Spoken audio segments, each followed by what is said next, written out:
एक ऐसी जगह के बारे में सोचिए जहां सिर्फ तर्क, सबूत और कानून का राज चलता है। Calcutta high court. पर क्या हो अगर तर्क के इसी मंदिर में एक ऐसा राज दबा हो जो हर दलील को, हर सबूत को खारिज कर दे। चलिए आज इसी रहस्य की परतों को खोलते हैं। ये चौंकाने वाले शब्द किसी कहानीकार के नहीं हैं, बल्कि हाईकोर्ट के एक मौजूदा जज के हैं। साल 2022 में जस्टिस अभिजीत गंगोपाध्याय ने भरी अदालत में जब ये बात कही तो कोर्ट के गलियारों में दबी फुसफुसाहटें अचानक एक राष्ट्रीय सुर्खी बन गईं। ये कहानी कोई आज की नहीं है। 1862 में बनी ये अदालत सदियों से न जाने कितने इंसानी नाटकों की गवाह रही है, और शायद कुछ और भी। ये इमारत सिर्फ कानून का नहीं बल्कि इतिहास का भी घर है। तो ये सब शुरू कैसे हुआ? हुआ यूं कि एक सामान्य अदालती कार्यवाही चल रही थी। जस्टिस गंगोपाध्याय ने सुझाव दिया कि क्यों ना शाम 7 बजे तक सुनवाई की जाए ताकि मामला जल्दी निपट सके। लेकिन जैसे ही उन्होंने ये कहा, वकीलों के बीच एक अजीब सी घबराहट फैल गई, और बस उसी एक पल ने इस अलौकिक रहस्य को आधिकारिक रिकॉर्ड का हिस्सा बना दिया। तो आखिर जज ने असल में ऐसा क्या कह दिया? देखिए, उन्होंने वकीलों के डर को खारिज नहीं किया बल्कि उसे और पुख्ता कर दिया। उन्होंने सिर्फ वकीलों के डर को माना ही नहीं बल्कि उसे एक पता, एक लोकेशन दे दी। उन्होंने साफ साफ कमरा नंबर 11 और उसकी घुमावदार सीढ़ियों का जिक्र किया। ये वही जगह है जिसे इन तमाम अनसुनी कहानियों का केंद्र माना जाता है। सोचिए जरा, एक जज का भरी अदालत में ये कहना कि उन्हें इन शक्तियों के बारे में पता है, यह अपने आप में कितना असाधारण है। अब जाहिर सी बात है, जब एक जज आधिकारिक तौर पर ऐसी बात कबूल करे तो उसका असर तो होना ही था। इस कबूलनामे ने पैरानॉर्मल विशेषज्ञों का ध्यान खींचा और उन्होंने एक औपचारिक यानी ऑफिशियल एक्शन लिया। इस कबूलनामे का असर देखिए। डॉस नाम की एक पैरानॉर्मल रिसर्च टीम तुरंत हरकत में आ गई। उन्होंने इसे एक मौका समझा और हाईकोर्ट के रजिस्ट्रार जनरल को एक फॉर्मल अर्जी दी। उनकी मांग सीधी थी, बस एक रात कमरा नंबर 11 में अपने वैज्ञानिक उपकरणों के साथ। मकसद साफ था, इन कहानियों की तह तक जाना।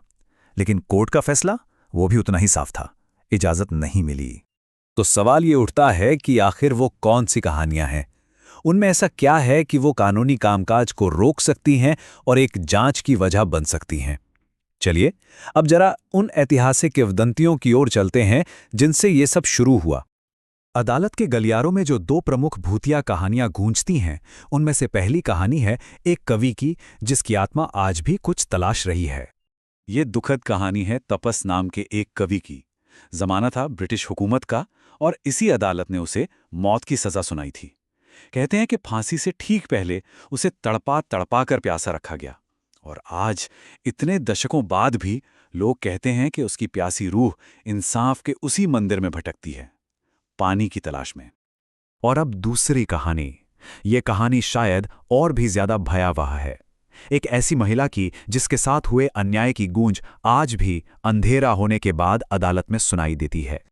ये कहानी है निस्तार की, एक ऐसी महिला जो अपने अतीत को भुलाकर एक नई जिंदगी जीना चाहती थी। उसने अदालत का दरवाजा खटखटाया, एक गुहार लगाई कि उसके नाम पर जो दाग लगा है उसे कानूनी तौर पर मिटा दिया जाए। लेकिन अदालत ने उसकी अर्जी खारिज कर दी और उसके साथ ही उसकी सारी उम्मीदें भी टूट गईं। इसके कुछ ही दिनों बाद उसकी सिर कटी लाश मिली, और तब से ये कहा जाता है कि उसकी रूह आज भी उसी अदालत में इंसाफ खोज रही है, वो इंसाफ जो उसे जीते जी कभी नहीं मिला। तो ये हैं वो 2 रूहें, एक प्यासा कवि और एक इंसाफ से महरूम महिला। दोनों की कहानियां अलग, दोनों की त्रासदियां अलग, पर दोनों का ठिकाना एक ही है, ये इमारत। और यही बात इस जगह की भयानक शोहरत को और भी पुख्ता कर देती है।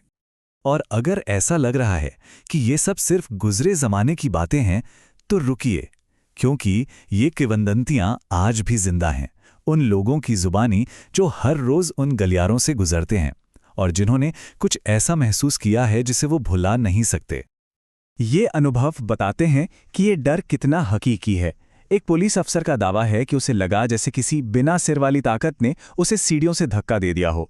2 क्लर्क जो देर रात काम कर रहे थे, उन्होंने अपने एक साथी को बेहोश पाया और पास में एक साये को देखा जो पलक झपकते ही हवा में गायब हो गया।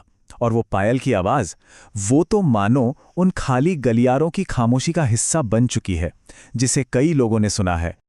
तो ये सब हमें वापस आज के दिन पर ले आता है, जहां ये अदालत अपने मकसद और अपनी शोहरत के बीच एक अजीब संघर्ष में फंसी हुई है। और यही इस कहानी का सबसे बड़ा विरोधाभास है। एक तरफ ये इमारत कानून का वो किला है जो सिर्फ ठोस सबूतों और तर्क पर खड़ा है, और दूसरी तरफ ये उन कहानियों और उस खौफ का घर है जिनका कोई तार्किक आधार नहीं। कागजों पर यहाँ कोई भूत नहीं है, लेकिन हकीकत में सूरज ढलने के बाद कोई भी वहां रुकने का जोखिम नहीं लेता। और यहीं पर सबसे अहम सवाल खड़ा होता है। अगर एक जज खुद ये मान रहा है कि इन कहानियों में कुछ सच्चाई हो सकती है, तो फिर अदालत एक वैज्ञानिक जांच की इजाजत देने से क्यों हिचकिचा रही है? क्या वो किसी सच को सामने आने से डरते हैं या किसी और सच को छिपा रहे हैं? शायद जवाब इसी कश्मकश में ही छिपा है। किसी भूत की जांच की इजाजत देना एक तरह से ये मान लेना होगा कि हाँ, यहाँ कुछ ऐसा है जो कानून की किताबों से परे है, और शायद तर्क का ये मंदिर इस तरह की हार मानने को तैयार नहीं। और इसीलिए कलकत्ता हाईकोर्ट की दीवारों में कानून और किंवदंतियां एक दूसरे को घूरती रहती हैं, और सच हमेशा के लिए रहस्य के धुंध में लिपटा रहता है।